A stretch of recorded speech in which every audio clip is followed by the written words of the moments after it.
Blue yellow mix করলাম, হয়ে গেল গ্রিন। ফিঙ্গারপ্রিন্ট দিয়ে দিয়েছি। এই যে এদিকে তাকাও, এই খরগোশটা আঁকতে হবে তোমাদের। বিস্মি কি করছো? তাড়াতাড়ি পেন্টিং বানাও, তা না হলে আমাদের গুলি করে ফেলবে। হ্যাঁ, র্যাবিট পেন্টিং, এটা তো আমি পারি না। এই পেন্টিং তুমি পারো না? এখন কি করব আইডিয়া। হ্যাঁ বিস্মি, এই দেখো। বিস্মি এই নাও। হ্যাঁ, কাউন্টিং নাম্বার, এটা তো ম্যাম সেদিন।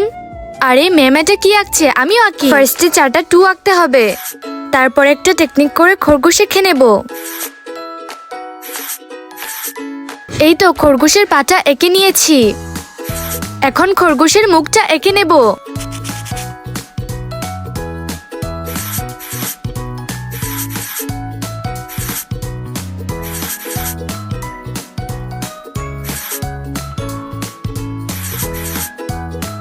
আর এই তো আমার পেন্টিং হয়ে গেছে। আমাদের পেন্টিং কমপ্লিট হয়ে গেছে। এরকম নেক্সট ভিডিওর জন্য চ্যানেলটি সাবস্ক্রাইব করুন।